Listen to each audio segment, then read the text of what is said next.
A'udzu billahi minasyaitonir rajim. Bismillahirrahmanirrahim. Assalamualaikum warahmatullahi wabarakatuh.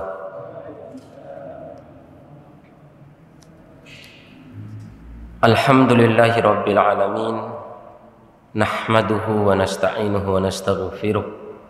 Wa na'udzu billahi min syururi anfusina wa min sayyiati a'malina may yahdihillahu fala mudilla lahu wa may yudlilhu fala hadiyalah. Asyhadu an la ilaha illallah wahdahu la syarikalah wa asyhadu anna Muhammadan abduhu wa rasuluh la nabiyya wa la rasulahu ba'dah. Allahumma salli wa sallim ala sayyidina wa nabiyyina wa habibina al-mustafa Muhammadin sallallahu alaihi wasallam wa ala alihi wa ashabihi wa man tabi'ahum bi ihsan ila yaumiddin. Faya ayyuhal mustami'un usikum wa iyya nafsi bi taqwallah faqad fazal mu'minuna al muttaqun. Qala Allah ta'ala fi kitabil karim, a'udzu billahi minasy syaithanir rajim. Bismillahirrahmanirrahim. Ya ayyuhalladzina amanu taqullaha haqqa tuqatih wa la tamutunna illa wa antum muslimun. Wa qala ya ayyuhalladzina amanu taqullaha wa qulu qawlan sadida yuslih lakum a'malakum wa yaghfir lakum dhunubakum wa may yuti'illaha wa rasulahu faqad faza fawzan 'azima.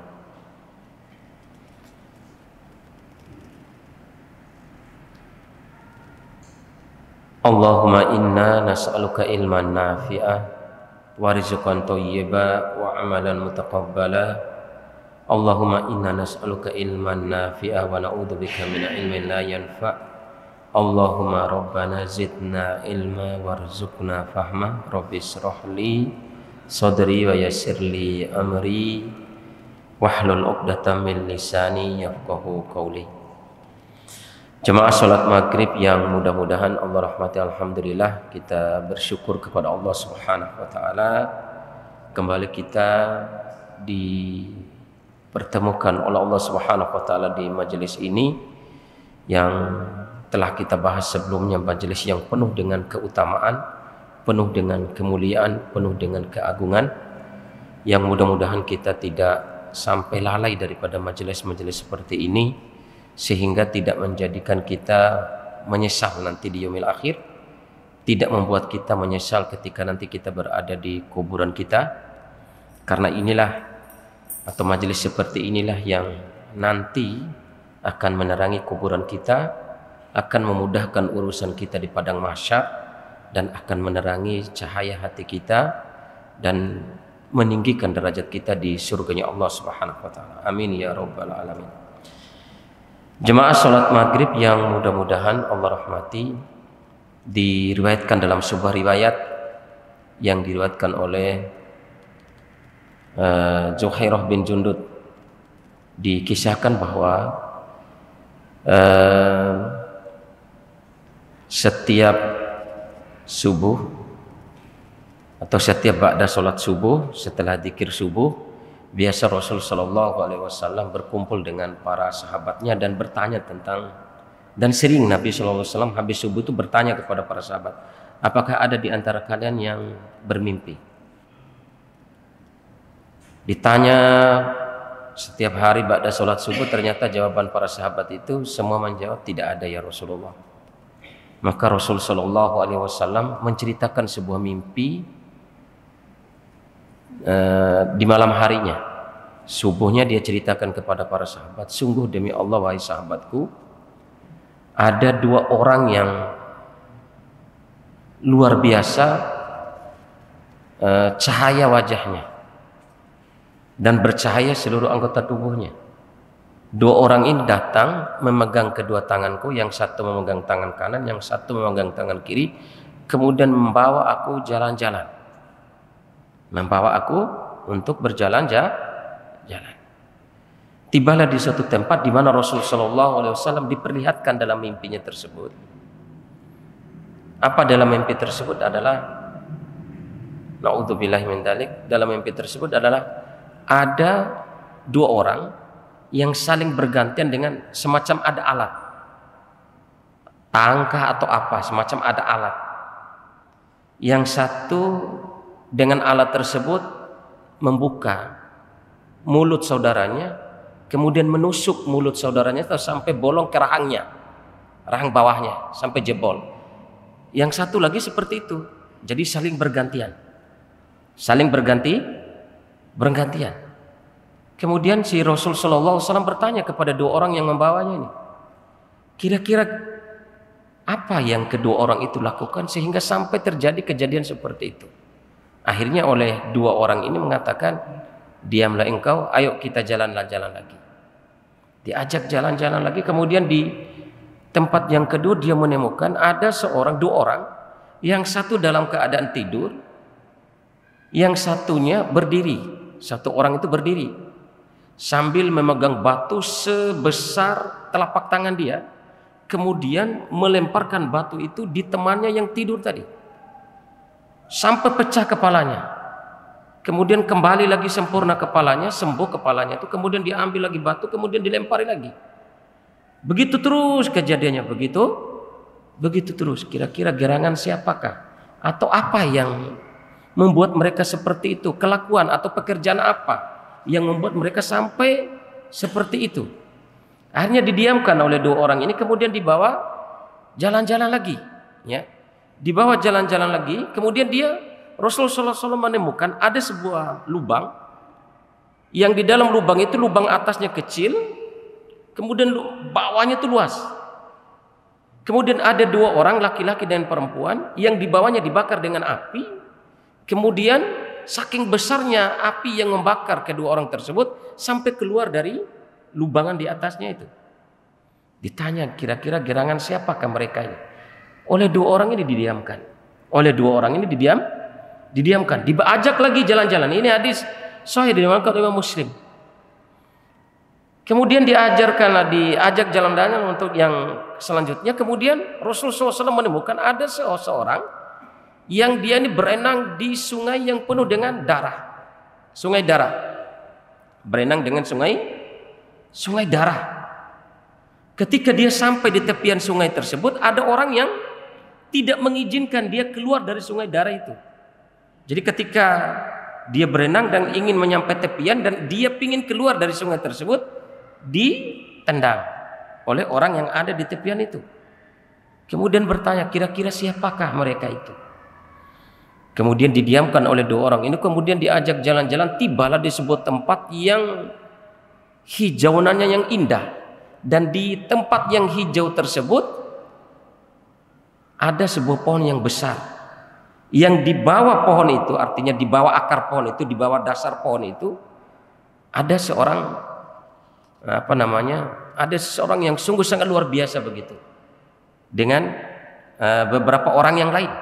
Kemudian ada juga orang yang lain itu yang membakar api di situ di bawah pohon itu. Kemudian oleh dua orang itu dibawa Rasulullah SAW untuk masuk ke dalam sebuah rumah yang penuh dengan keindahan dan kenikmatan yang luar biasa.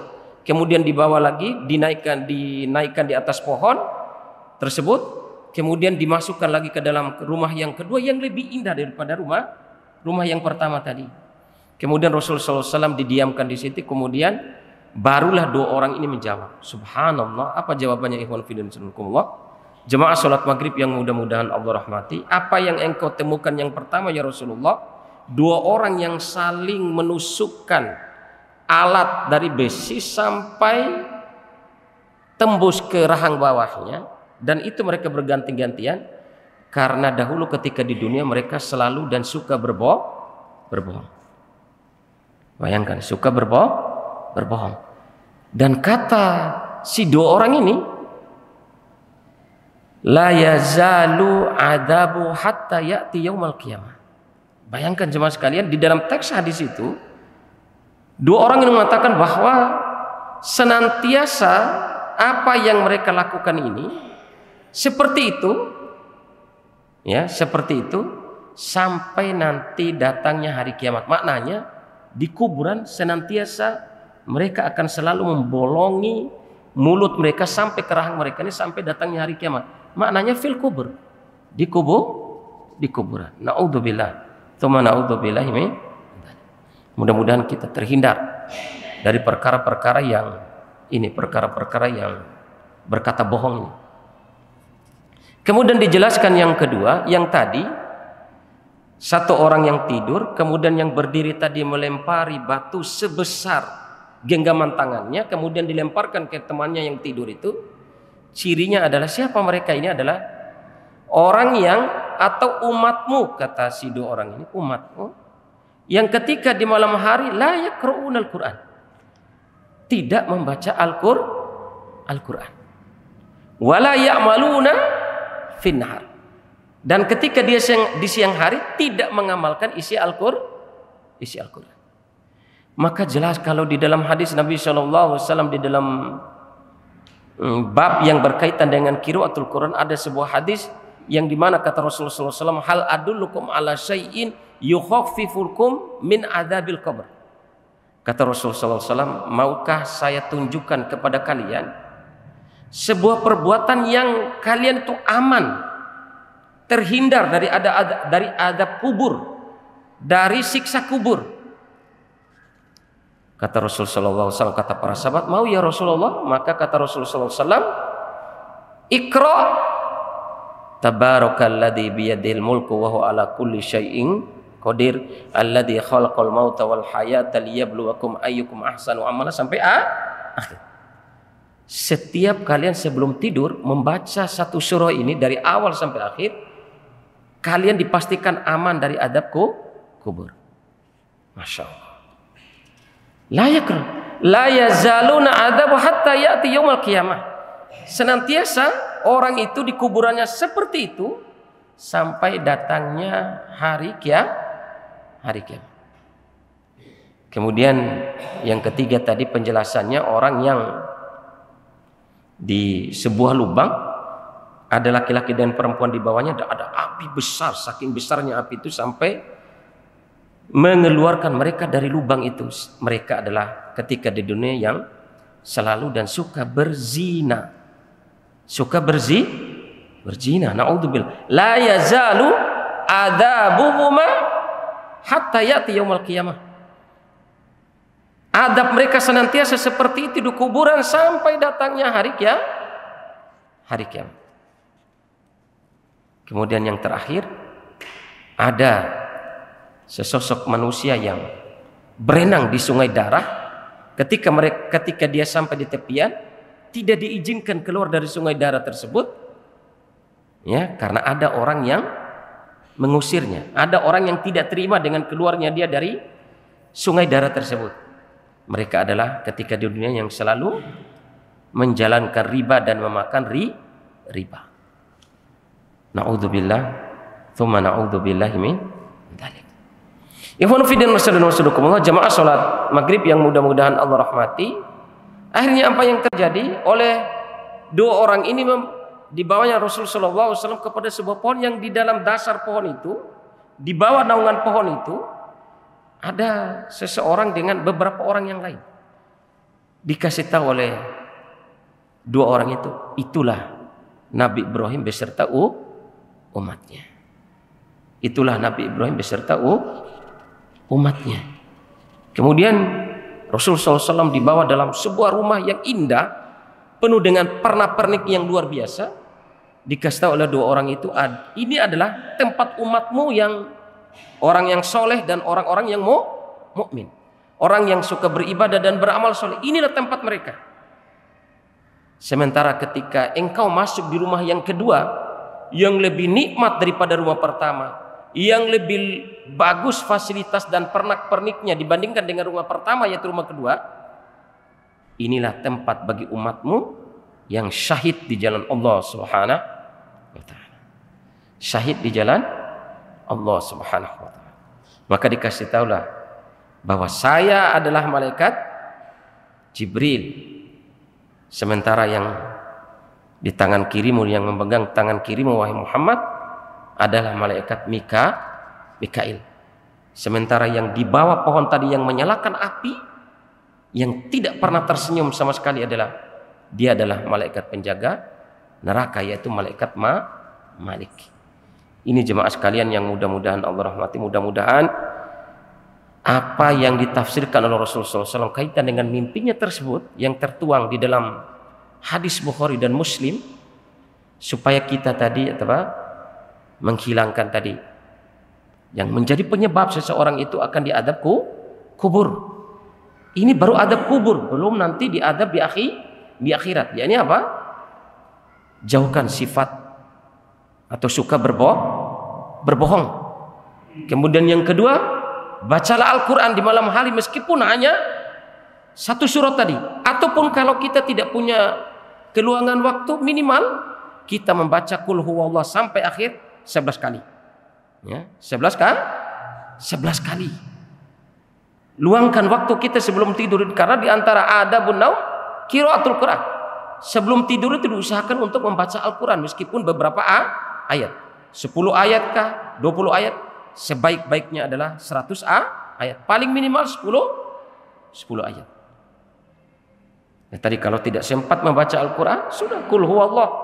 Kalau mampu lagi, Tabarakalladzi biyadihil mulku sampai akhir. Ya. Kemudian yang ketiga, supaya kita menghindarkan diri daripada perbuatan zina dan haluan-haluannya, macam-macam daripada zina ini. Naudzubillah. Kemudian yang keempat adalah rentenir atau riba.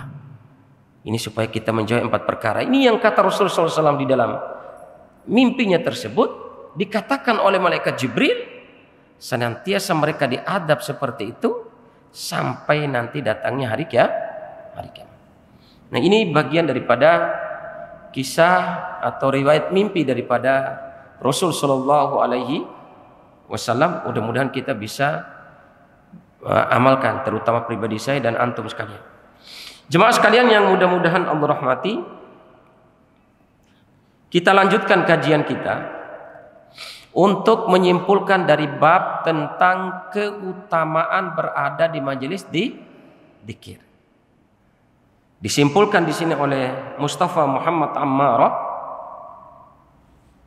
fawaidu dzikrillahi jalla wa ala min fiqhil ahadis. Faidah-faidah atau manfaat-manfaat seseorang yang mengingat Allah Subhanahu wa taala dari rangkuman-rangkuman hadis yang telah disampaikan sebelum-sebelum ini.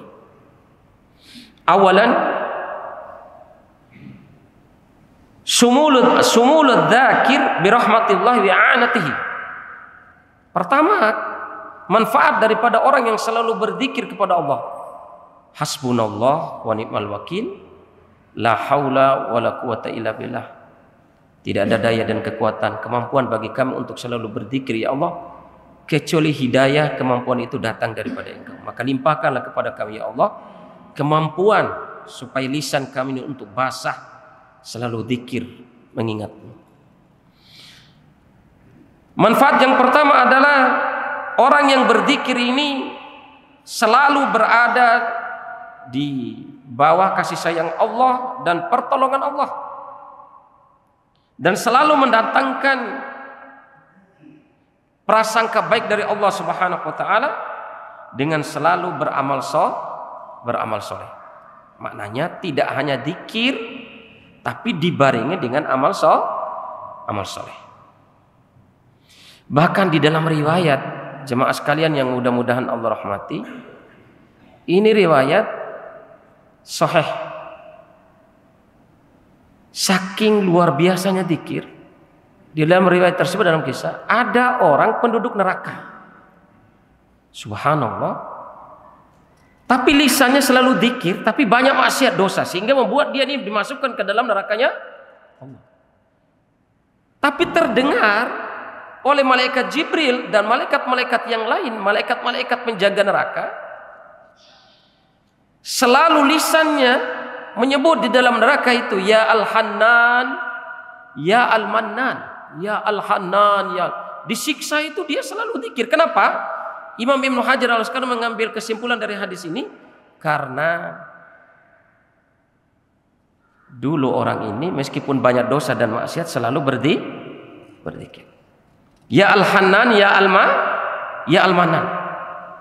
Wahai yang Maha Pengasih, wahai yang Maha Penyayang, wahai Allah yang Maha tidak pernah menutupi pintu kasih sayangnya gitu. Terus sehingga oleh malaikat Jibril melaporkan kejadian ini kepada Allah, dan Allah Maha mengetahui. Saya setelah mendengar dan saya telah mengetahui apa yang dikatakan oleh hambaku tersebut, maka oleh Allah angkatlah dia dari neraka, masukkanlah dia ke dalam surganya Allah Subhanahu wa taala.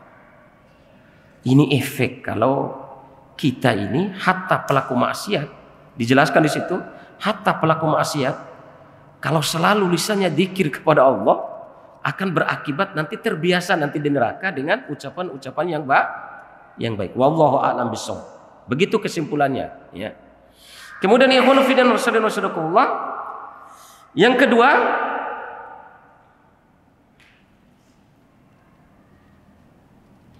yadhkurullah ismu fil jawil hadi'i amamal ibad al-asfiya al-mukhlasin. Allah Subhanahu wa taala menyebutkan nama orang yang selalu berzikir kepada Allah fil jawil ha'i, di suatu tempat yang sungguh sangat luar biasa, di depan hamba-hamba yang suci dan ikhlas. Berarti di sini adalah dikatakan di sini adalah dzakartu fil mala'il a'la, saya akan ingat dia di tempat perkumpulan yang lebih tinggi, maksudnya para nabi dan para malaikat. Disebutkan nama kita oleh Allah di hadapan para nabi dan rasul ketika kita selalu mengingat Allah dan di hadapan seluruh para malaikat. Coba bayangkan teman-teman sekalian, jemaah salat maghrib yang mudah-mudahan Allah rahmati, ketika kita meluangkan lisan kita untuk zikir, kemudian ketika zikir itu nama kita disebut di hadapan Nabi Muhammad SAW oleh Allah. Disebutkan nama kita itu di hadapan Nabi Adam, Nabi Ibrahim, Nabi Musa dan seluruh para nabi, Nabi Ayub. Disebutkan nama kita oleh Allah di hadapan mereka. Betapa senang dan bangganya Nabi Muhammad SAW, nama kita disebut oleh Allah, disebabkan keringanan kita untuk mengingat Allah sendiri yang menyebut nama kita di hadapan siapa? Para nabi, di hadapan malaikat Jibril, di hadapan malaikat yang lain. Apa ini? Siapa yang bisa mendapatkan keutamaan nama disebut ini? Illa adzakir, kecuali orang yang selalu berzikir kepada Allah. Nah ini, saat kita berzikir nama kita disebut. Nama kita disebut oleh Allah di hadapan para nabi dan di hadapan para malaikat. Kemudian keutamaan zikir,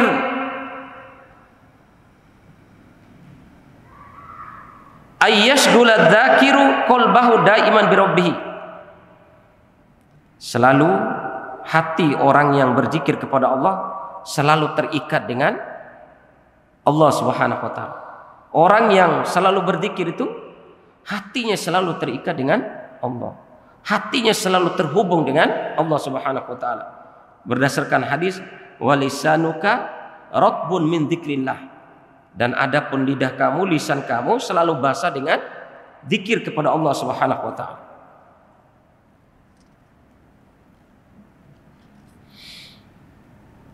Rabi'an, yang keempat, annal uqufa ala dzikrillah afdalu min kathratil infaq. Jemaah sekalian yang mudah-mudahan Allah rahmati, sesungguhnya seseorang yang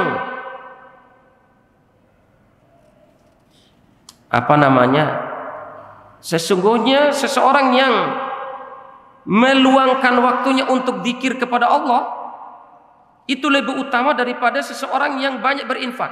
Bayangkan, ya, lebih utama kata Allah, disimpulkan di sini, lebih utama daripada orang yang banyak berinfak, dan lebih utama daripada orang yang membela tanah air Islam, negeri Islam itu tanpa disertai dengan keikhlasan kepada Allah Subhanahu wa taala. Itu lebih utama. Dalilnya mana? Wa anja min adabillah.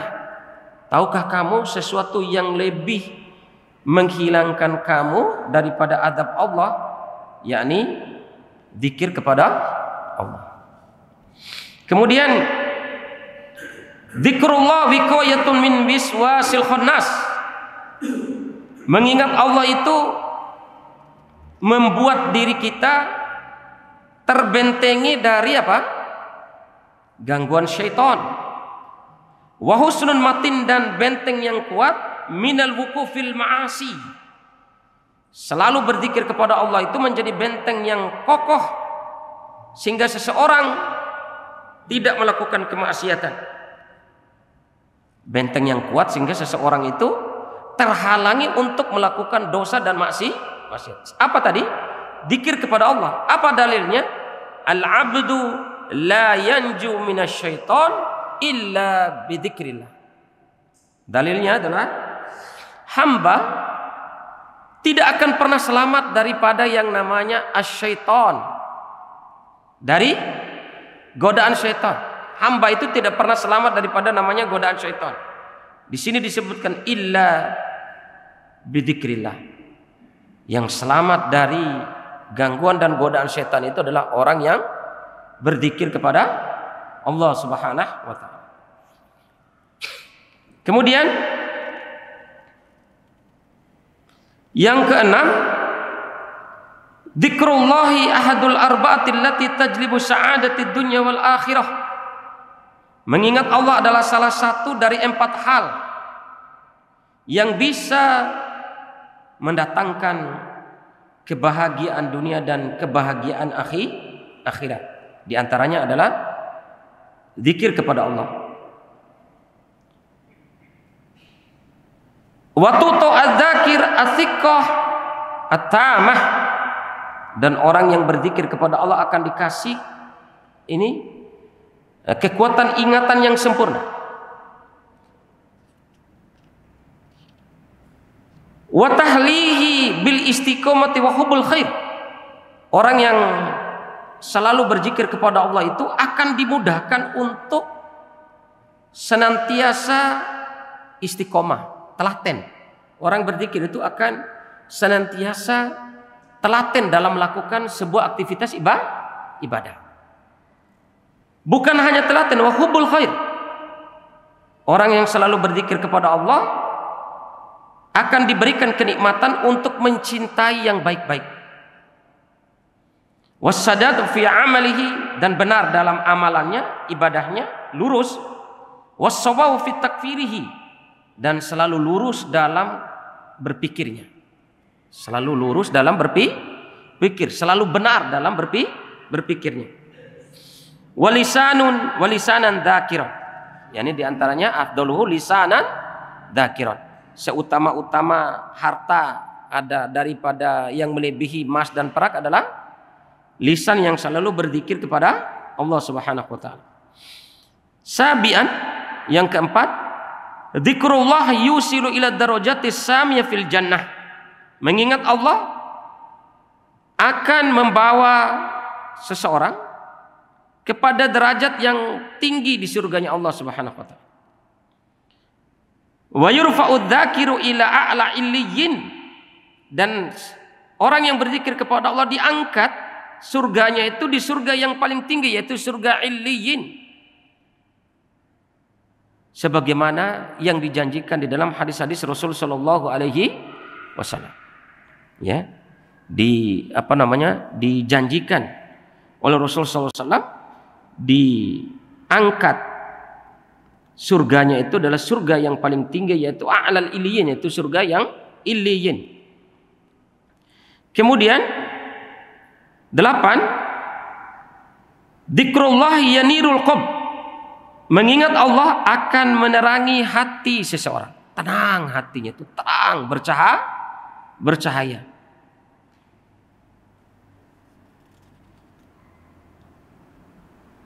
Kemudian wa yuhyihi wa yajilu raunahu. Dengan zikir kepada Allah akan menghidupkan hati seseorang dan menghilangkan seluruh atau segala sesuatu yang membuat hati ini khawatir, gundah. Wa yahdi ilal haqq, dan dengan zikir kepada Allah menunjukkan seseorang kepada kebenaran. Wa yaj'alu dzakiru hayyan, dan orang yang berzikir itu senantiasa kelihatan hidup anggota badannya, hidup ceria, ya. Wa ghairu dzakir, adapun orang yang tidak zikir kepada Allah, qalbu hazbun, hatinya hazb itu pecah belah, ya, tip ain dikenanun, gelisah, gundah, mudlim, gelap, wa huwa mayyit, dan orangnya hidup tapi mati, tidak ada semangat, mati dia. Dalilnya adalah masalul ladzi yadhkuru rabbahu wal ladzi la yadhkuru rabbah. Perumpamaan orang yang zikir kepada Allah dengan orang yang tidak zikir kepada Allah Subhanahu wa taala. 9. Adzakir ittaba awamiran Nabi sallallahu alaihi wasallam wa hadda bis sa'adah. Orang yang berzikir kepada Allah Subhanahu wa taala berarti dia mengikuti perintah Rasulullah sallallahu alaihi wasallam, yaitu selalu banyak berzikir. Wa hadda bis sa'adah, dan akan dinaungi dengan kebahagiaan. Dalilnya aktsiru dzikrullah, banyak-banyaklah kalian, kata Rasulullah sallallahu alaihi wasallam, untuk zikir kepada Allah Subhanahu wa taala. Ashir, yang ke-10,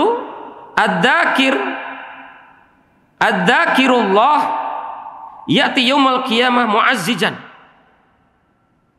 Orang yang zikir kepada Allah datang pada hari kiamat itu dengan penuh kebanggaan. Wa mubajjilan, dan penuh kebahagiaan. Wa mukarriman, dan dalam keadaan penuh kemuliaan dan keagungan. Datang di hari kiamat itu seperti itu. Tidak lesu, tidak nyesal, tidak gairah, tapi semangat dia, ya. Datang nanti pada hari kiamat. Ikhwanu fiddin arsyadina warsyadukumullah. Mungkin ini saja yang bisa saya sampaikan. Insyaallah kita akan lanjutkan manfaat daripada zikir ini sesuai dengan hadis-hadis yang telah kita pelajari di pekan depan. Mudah-mudahan Allah memberikan ilhamnya kepada kita untuk senantiasa diberikan hidayah untuk selalu zikir kepada Allah Subhanahu wa taala, sehingga kita mendapatkan keutamaan-keutamaan yang telah disampaikan oleh pengarang kitab Syarih Targhib wa Tarhib ini, yaitu Mustafa Muhammad Amrah. Ada yang benar datangnya dari Allah Subhanahu wa taala, ada yang salah datangnya dari kami pribadi. Kita tutup dengan doa kafaratul majlis. Subhanaka Allahumma wa bihamdika asyhadu an la ilaha illa anta astaghfiruka wa atubu ilaik. Subhana rabbika rabbil izzati amma yasifun wa salamun alal mursalin walhamdulillahi rabbil alamin. Wassalamu alaikum warahmatullahi wabarakatuh.